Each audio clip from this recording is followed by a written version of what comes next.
What's going on, fellow A-plussers? It's your boy Adam Perez. We're back once again with a brand new episode review for you guys today, as we are officially going to be wrapping up What If Season 2. That's right, we're going to be diving into episode 7, 8, and 9 for you guys, and I will, in fact, go ahead and put timestamps on this video. So if you want to go ahead and jump back and forth through each individual episode review, you're certainly more than welcome to, man. But I got to tell you, I was really looking forward to seeing how this particular season was going to go ahead and wrap up, and it certainly did not disappoint.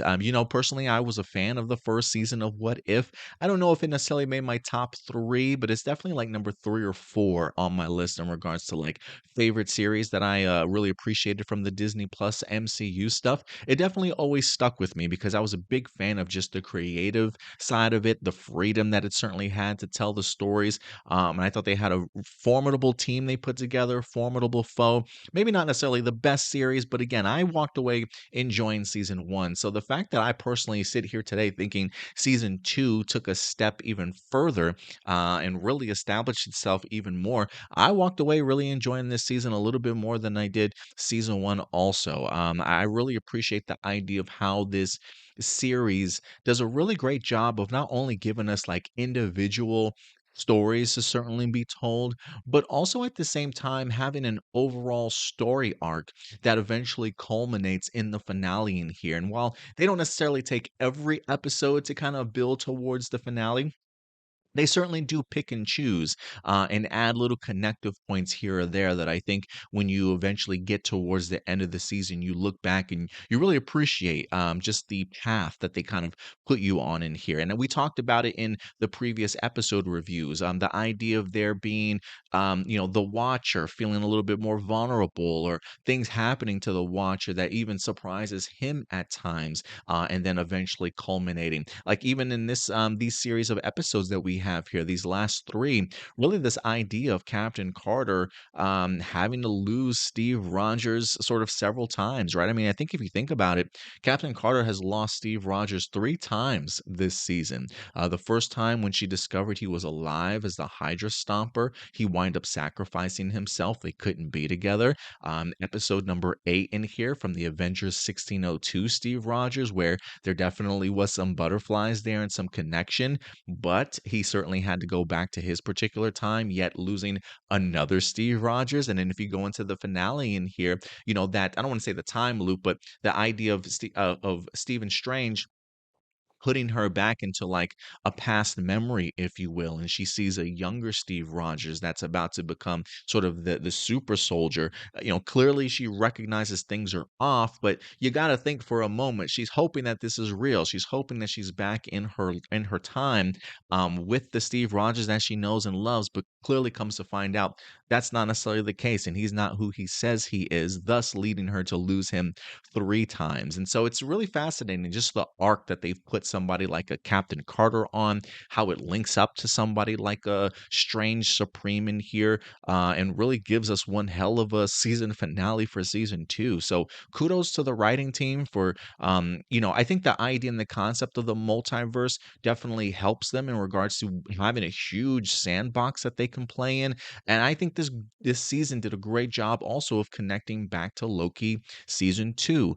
I think when we first started this particular episode, these episode reviews, one of the things that I talked about was that what if season 2 feels so much more impactful after you've watched the season finale of Loki in season 2 and seen just really the sacrifice and the duty that Loki puts upon himself in order to keep these ever growing multiverses alive and allowing these people to have their stories continue to be told. So, and the fact that we get What If season 2 right after Loki, you look at the multiverse a little bit more differently. The idea that Loki really is the savior of these stories and these timelines.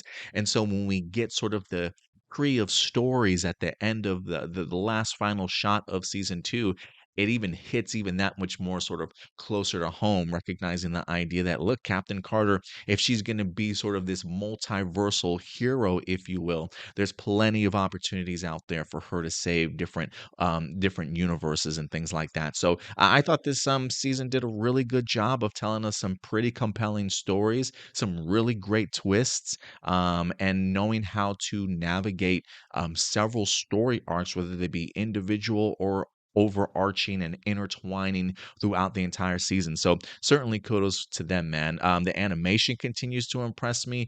The action sequences, like just blow me away. Like the idea that this is an animated series really allows them to get away with things that they could not do in live action. And I think something as sophisticated as like the Hela and Wenwu battle against Odin, and even the finale here where you got Kahori and Captain Carter facing off against Strange Supreme, blew my mind in regards to what they were able to do action wise, power set wise, weapon wise. Unbelievable stuff, honestly. So I'm looking forward to season three. I don't know how many seasons they certainly have of this series. I want to say that there's a part of me that heard that maybe one of the showrunner might have mentioned, or I maybe it was an article I mentioned that maybe it would only be 3 seasons, which would make sense, especially if they're only doing it during the multiversal saga that we have here for the MCU. But I can't lie, there's a part of me that wants to see this continue regardless after this particular saga for the MCU is over and done with. I just think there's so many great stories that you can certainly tell. So we'll see if it has enough viewership and enough fan base to have Marvel Studios recognize, yeah, maybe we should keep this Marvel animation for what if continuing to go. But we'll definitely tell in time. But let me know what you guys thought about this 7 through 9 episode review, or in just the overarching concept and idea of what if season two. I really want to know how you guys felt about this particular season. But with that out of the way, let's really go ahead and break down the individual aspects of these episodes, beginning with episode number 7. And when it comes to number 7, I believe the what if for this one was the Hela episode. Let me see what I have the title here. It was What If Hela Found the 10 Rings. This was kind of the concept of what if Odin didn't banish Hela to hell, but instead banished her to Earth, right? You have to remember from the movies, Hela, we come to find out, I think it was from Ragnarok, that Hela was in fact Thor's sister, helped Odin conquer all these realms, got him on the throne, but when her thirst for more became a little bit too much, he vanquished her to hell. In this particular concept, he vanquishes her to Earth. Very similar to that of the first Thor movie. One of the things, good or bad, that maybe some people might feel about these episodes, I think it's been interesting to kind of see how they have put together various movies into one episode. So for instance, this really had the flair of not only the first Thor movie, but very much Shang-Chi and the idea of, meeting Wenwu, the owner and founder of the 10 Rings, if you will, going to the mystical world of, was it Tao Lo, also her acquiring those abilities and learning how to fight and things like that. So a really interesting culmination or amalgamation, I should say, of different stories, but one that really works for me. The concept in here I thought was a really great lesson. The idea that Odin, in banishing her, lets her know like no one should have dominion over death that doesn't understand sort of the importance of life. This is the lesson that Odin wants her to learn, and boy, does she certainly learn it. And I really enjoy just seeing who Hela could have become had decisions certainly been made completely different. And shout out honestly to Kate Blanchett, who came back to voice Hela. I thought she did a remarkable job in here, really allowing Hela to feel like the Hela that we remember from Thor Ragnarok. But her relationship in here with Wenwu was interesting. Seeing Wenwu be kind of attracted to her, wanting to bring her in, clearly recognizing that she's a warrior, has a lot of experience and things like that, and really wants to turn things around and allow and help him sort of conquer even more land that even he particularly fathoms. But she clearly is not really into that. I think if anything, she clearly makes her expression known that she wants the 10 rings for herself. Like, this this is really all about getting back at Odin, letting him know he made a terrible mistake and really kind of getting some revenge. And it really isn't until she gets to Taolo where she kind of recognizes just the direction in which her life has come and really getting that ability to learn to control her life once again. I really appreciated her journey in the sense of recognizing what Odin did to her. There's a great line in here where he mentions the idea, like just going through one of her flashbacks, right? Him taming the wild dog, and he mentions the idea like you have to tame certain things that you find sort of dangerous to you, and the idea that you have to sort of then control them and set them in a particular direction. And so when he looks at Hela, or when he describes that concept, he very much is talking about Hela. She's clearly extremely powerful, and if she gets too powerful, she could very much be dangerous to Odin. But she's not going to be dangerous to Odin if he molds her, if he shapes her sort of into the conquesting warrior that she is, and sets her sights on something else besides him, right? And that's where it really clicks for her, in the sense of like, man, I've been controlled my whole entire life. Like, this retribution that I have to take on my father and continue to fight and conquer, like all of that comes from what he instilled in me. Like, this is not who maybe I necessarily want to be. And the fact that she realizes that she's got freedom now, freedom from control. She no longer has to worry about what Odin has, the path that Odin certainly has for her. If there's more that she wants to do in this world, she can accomplish it certainly on her own. And that allows her to understand the importance of life and really put Hela in a completely different state of mind than when she first was banished here to Earth. And I thought it was pretty cool. I mean, no longer shackled. Incredible battle once Odin actually arrives on Earth to go ahead and capture the 10 rings for himself. And I love the idea of Odin trying to then bring Hela sort of back into the fold. Like, he didn't just banish her for life, if you will. So the idea that she stands up for herself, pushes back against her father who tried to control her. I thought this was an epic battle, to certainly say the least. It's not something that we see very often in the movies or the MCU, just Odin's power and him sort of on the battlefield and fighting. But the idea that we got to see Odin taking on somebody like Hela and Wenwu was incredible. I thought the choreography was amazing. The idea of getting his staff away from him, how Wenwu utilizes the rings not only as weapons but also to keep the staff away from Odin from time to time. It was just pretty incredible fight sequence in here, and so I was just honestly all eating it up. But she eventually does come to earn the right of Hela, the goddess of death. But this time in a much more sort of all-powerful being situation, almost to the point to where, because of the fact that she fully didn't understand who she was, certainly as the goddess of death originally, it's like now that she does have appreciated, now that there is an appreciation for that, she's taken her power level to like a whole nother trajectory, you know what I mean? To the point to where even she's even more powerful than the all-knowing and all-powerful Odin at this point. And so, I am kind of curious as to where her adventures are now going to take her. The Watcher talked about the idea that she's now has this ambition to sort of bring peace to the universe that's being conquered by a ton of other people, right? We even see them running down the Rainbow Road, referring to them as the liberators of the multiverse, if you will. So I am kind of curious, very similar to how we had the Guardians of the Multiverse set up in season 1 and their stories continued in season 2.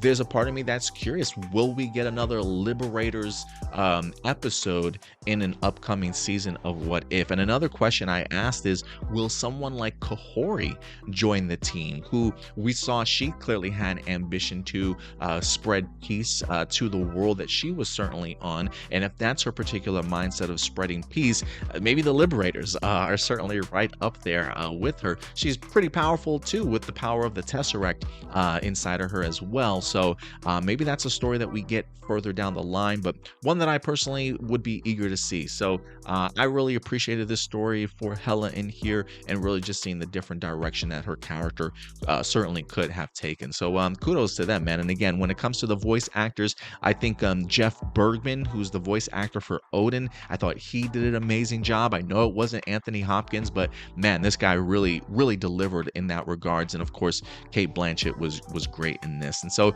for me, I think one of the things that I continue to stand out for me with What If is their ability not only to bring in voice actors who I think do an amazing job, especially the guy that did the voice of Tony Stark, which we're going to get into here also in 1602. But the fact that the original actors come back and voice these characters for these shows, I think it's wonderful because it does allow me to really feel the presence of these characters in these episodes. Now let's go ahead and get into episode number 8. Episode number 8, I believe, is titled What If the Avengers Assembled in 1602. Now this is actually a continuation from Captain Carter's last adventure that we wind up seeing in the previous set of episodes, where at the end she winds up getting pulled into the year 1602, falling into a portal that again even surprised the Watcher, and finds herself in this particular year. Apparently there are rifts that are happening on this world in 1602 and slowly killing this world. It's kind of abducting people out of this world. Giant rifts are opening up and just sucking things directly into them, sort of killing things instantly. And the idea is that they're trying to save their world. And so the Scarlet Witch and other very important members of 1602 came together and tried to find a warrior that was brave enough to try and save their world. And the all-seeing magic people wind up sending them Captain Carter. So I don't know how long Captain Carter's actually been on this world when we see her again in this episode, but things are not going well. She clearly has not fix the problem. Some of the Avengers in here and some of the people in this group are now turning their eye and back on Captain Carter, almost making her an enemy or thinking that she's cursed or that she's the one that's kind of causing all this, when in reality she really isn't. Apparently there is somebody else on this world that they refer to as the forerunner or the front runner. I can't remember what they refer to him as. Somebody else that is sort of out of their own time, that's been displaced here into this particular year. So the fact that they don't belong is what's causing this rift. And so Captain Carter has to figure out exactly who it is. And in turn, unfortunately for some of the Avengers, Thor, Odin's son, now officially King Thor, Odin's son, loses his sister Hela. So Hela even makes another appearance in this episode. I think if anything, I think Hela is like the MVP for these last 3 episodes in here, as there's a Hela cameo in at least each of these, honestly. But what I find interesting, and this is really where Captain Carter's story takes an interesting turn, is the fact that she can now hear the Watcher and see the Watcher while he's narrating. And I think she mentions the idea, like, I can't hear you all the time, but as he's narrating, she literally cuts him off in this episode, and I thought it was brilliant. I mean, the fact that the Watcher has touched not only her, but several others, it almost feels like now it's just kind of opened up their world. Like, they're no longer just people that have been pulled from their time and are misplaced, have a mission and go back to your world sort of thing. At least when it comes to Captain Carter, her situation is clearly different here. Because of her actions, because of what she's been through, all the multiversal travel that she's kind of experienced, this now allows her to be able to connect and talk with the Watcher, which I think if you ask me, I think just adds a completely new and different layer to the series alone. That the Watcher is no longer just watching, but he clearly has a bigger part to certainly play in the story, very similar to how he did in season 1. It feels a little bit too on the nose in this episode that Captain America, aka Steve Rogers, would sort of be the Robin Hood. But it works. Him teaming up with Bucky Barnes along with Scott Lang, them clearly a part of Avengers team in here. I think we even see Tony Stark in here. There's a Bruce Banner that's been held captive, sort of like the Man in the Iron Mask, but the monster in the Iron Mask sort of thing. So really cool like collaborations of seeing what the Avengers would certainly look like or act like in 1602. I know that this was a really big sort of Marvel Comics published series years ago. I don't know if it's one that I picked up or read all the way through, so I don't know exactly like how on the nose this what if episode storyline is to 1602. Like, if you guys have read the Marvel comic, I'm curious if they also had to deal with some level of rift or world being destroyed, or two worlds have collided and now they need to be properly sort of separated. I don't know if that was in the 1602 story or not, but I really love just being an opportunity to see what all these characters certainly look like in this particular time period. Look, I will say the Steve Rogers and Captain Carter stuff really worked for me, just on an emotional level. Getting an opportunity to see Steve Rogers, who has also sort of lost his Captain Carter, but I think she's like a Maid Marian or something like that because it's Robin Hood themed. But clearly, her and Carter look exactly the same. So there's definitely some butterflies and some sparks in the air between these two, and it's just it is a sad realization for Captain Carter, especially even Steve. I can't remember who mentions it, Steve or Carter. Like, we're just not meant to have a happy ending, are we? And it feels like very much the journey that Cap had to go through in his own MCU. But eventually he does get back to the lady of his life. And if anything, it would be really fascinating if at the end of What If Season 3, right? Like, at the end of all this, Captain Carter eventually does get her happy ending. But maybe she gets placed, and catch this, maybe she gets placed in the same moment that Steve Rogers got placed in at the end of Endgame, where we see them both inside of the house, finally getting that dance that they both deserve. Wouldn't that be something trippy if What If establishes the idea that our MCU Steve Rogers got to go back in time to Peggy, but maybe that particular Peggy that we get to see is actually our multiverse Captain Carter that gets placed back into a time period where she does actually meet her Steve Rogers? That would blow my mind if that's what they're leading up to. In fact, I predict that that's what they're going to go ahead and do. Mark that down, baby. Book it. I think that would be some stellar storyline telling, honestly, especially for Captain Carter. But again, you got to establish that emotional arc, and the fact that Steve and Carter have to sacrifice him once again, put him back in his portal and in his timeline when it's discovered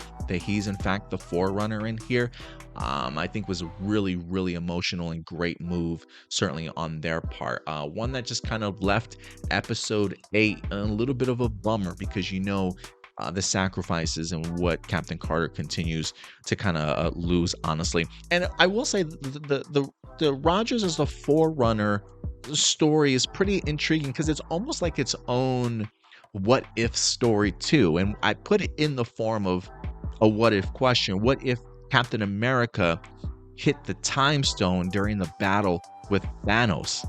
And in turn, it feels like it placed him in that particular world. Or who knows, maybe doing that placed all of these worlds certainly together. But another loss for Captain Carter. And the episode ends with Strange Supreme popping up. And I said this before in the Kahori episode, him popping up definitely has me concerned, right? It's, I don't care if this man's been a part of the Guardians of the Multiverse. There was just a part of me that just felt, I don't know if this dude has turned over a new leaf. And unfortunately, he proves me right. Shout out to Mike Wingert, who did the voice for Tony Stark in here. Shout out to Josh Keaton, who was the voice actor for Steve Rogers. And I believe we got a very brief mention of Natasha, played by Lake Bell. I think she was literally like the recap Natasha or something like that. So yeah, shout out to the voice actors for this particular episode. But guys, let's wrap this up with episode number 9, titled What If Strange Supreme Intervened. And if you guys caught this, and I didn't catch this the first 2 times that I watched this episode, it literally is on my 3rd rewatch, which I love these. I love the fact that these are only 30-minute episodes. They're very easily digestible, honestly. But it was one of those things where this is the first time we've gotten a proper Marvel Studios intro with the animated characters. I don't think that they ever did that for season one. If I'm mistaken, let me know. I think we've kind of gone into the episodes with just the Marvel Studios logo, and then that turns into the animation form. This intro for for episode 9 was very traditional Marvel Studios intro, right? Where we get the characters coming up to the screen, and then eventually it pulls out and you realize it's making the Marvel Studios logo. Same exact thing in here, but all animated characters instead of the actual live action MCU characters. I thought it was brilliant. I thought it looked fantastic, and I thought it was a really great way to go ahead and kick off this episode. I thought The Watcher did a great job of breaking down both stories for Captain Carter, along with Strange Supreme, as to how they got there and their journeys along the way. And the fact that they have both lost people that they love the most on several occasions is super evident in this particular breakdown. But the big question is how these two handle it, though, is the difference maker in here. And I think this continues to be proven itself in this particular episode. As look, Strange has been alone this entire time since his adventures with the Guardians of the Multiverse. He's been going around the different universes to stop other world destroyers, multiverse villains that might have the ability to destroy people, and he's collecting them. He's capturing them all, really kind of playing judge and executioner, if you will. Whereas, on the complete opposite side of things, we have seen somebody like the Watcher kind of warn against doing things like that. He's been warning Captain Carter, like, how involved in the multiverse should you be? And maybe he says that because of the fact that he sees what somebody like a Doctor Strange or Strange Supreme is currently doing, right? Tries to give her a warning again, like, why are you helping this man, right? Like, you should really be careful as to how you intervene in things. It might come back to bite you. She doesn't listen, and in turn, she learns a very valuable lesson that Strange is certainly still up to his no good. And I kind of appreciate, look, one of the things that has been literally driving me crazy lately when it comes to just movies in general and television series is like this redemption arc mindset. Like I love me a good redemption movie and great moment for certain characters, but I feel like these days everybody needs a redemption. It don't matter what type of villain, it don't matter what horrendous shit you've done, you need a redemption arc. And I don't necessarily think that's the case. Look, sometimes people are just evil, all right? Some people are just bad people that do not learn from their mistakes and continue to do them. Those are just very tragic characters, and I think tragic characters are very important to have. So the fact that despite Strange Supreme helping out save the universe in season 1, he's up to his own ways. He just cannot shake that idea that he needs to get Christine back. He needs to get his world back, and he's willing to do anything that he possibly can. And clearly Kahori is certainly trying to stop him from doing that, so he banishes her, or she runs away and he cannot find her,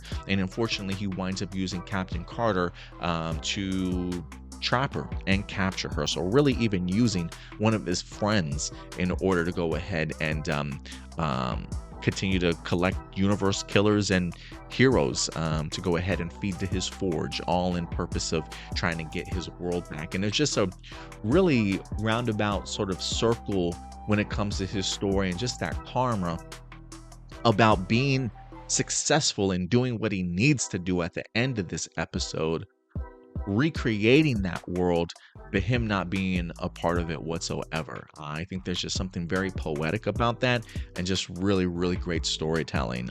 So kudos to the writing team once again for making some really bold moves here, honestly. And again, Captain Carter separating herself from Stephen Strange. Like, yes, we might have been on our same parallel paths of losing the people that we love over and over again. And the fact that Stephen Strange thinks that Captain Carter would understand that, and seeing that moment of hesitancy from Captain Carter, I think is super powerful. But then she hits us with the line that she would never do this for Steve, and Steve wouldn't want her to. Really sets herself apart from Stephen Strange. and this is where this shit really hits the fan for this episode. Incredible battle, honestly. I love the action that we have in here. The idea that we get to see the Infinity Stone armor once again blew my mind. Again, this goes back to what I said at the top. Some things you just can't get away with when it comes to live action, and battles like this is a reason why we need things like animated series. I mean, the incredible action, the incredible power set, the incredible weapons used. Um, Unbelievable. There was just something really cool about seeing all the heroes give up their weapons to stop Strange.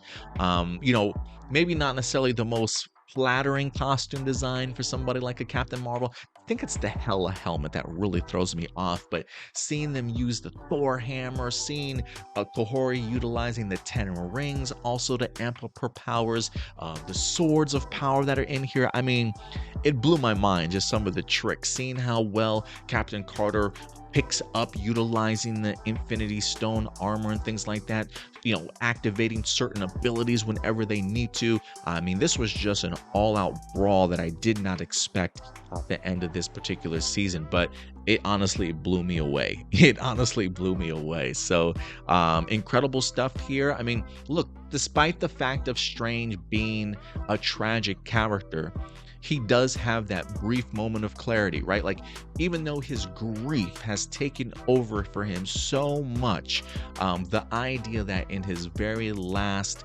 action, as his demon grief self is falling into the forge, with that ability to try and kill Captain Carter one more time, for Stephen Strange to actually emerge and stop himself, and at, you know, just fully embrace his sacrifice in here, I think says wonders. But you just see how much it took just to get that side of Stephen Strange out, because of the fact that his grief was just so incredibly overwhelming. So impactful stuff, powerful stuff, I think, from a character's point of view, in regards to what they've both done for Carter and Stephen Strange in here.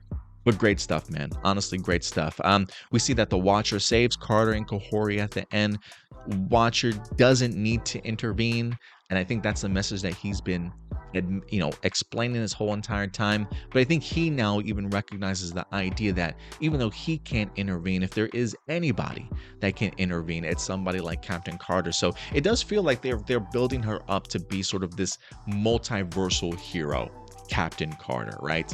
And the fact that she's kind of embracing it, like, she's been asking to go home for just the longest time, but now that she sees just how wide the multiverse is, now she wants to go on some more adventures. And again, get an opportunity to see the tree of stories at the end just hits different, and it just makes me curious as to where do we go from here from Captain Carter. And if you ask me, guys, just to wrap up, I want more Captain Carter. You know, I enjoyed her appearance and presence in Doctor Strange 2 Multiverse of Madness.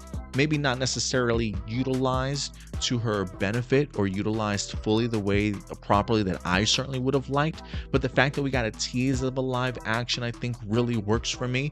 And the fact that she continues to play a very pivotal role. I mean, look, we had an Agent Carter series in here. We understood her importance to Steve Rogers. She's more than formidable. She went on to have a grandchild, or a grand was it a niece, Sharon Carter? I guess it was her daughter. I can't remember the connection between the two.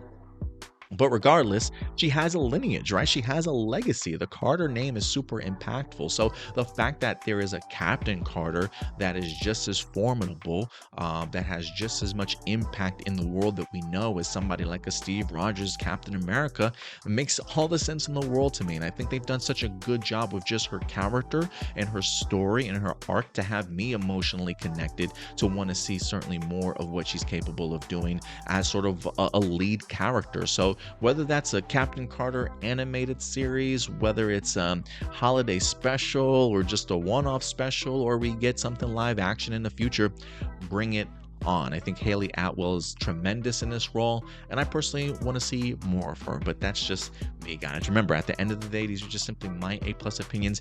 I want to know yours. I'm not going to go ahead and grade this series as of yet, because I want to see if there's anybody else from A+ Hero Report that has watched the series and get their grades as well, and then maybe we'll culminate our grades together and see where they certainly even out when it comes to this season. But if anything, maybe we'll we'll do a season review for What If Season 2, and we'll go ahead and grade it there. But again, these are just my A+ opinions. I always want to know yours. What did you guys think of episodes 7, 8, and 9 of What If? Let your thoughts be known down in the comment section box below, guys, and we'll further go ahead and talk about these episodes throughout the week. But until next time, guys, as always, do me a big favor. Take care of yourselves, take care of each other, and keep it A+. I'll talk to you guys later. Bye.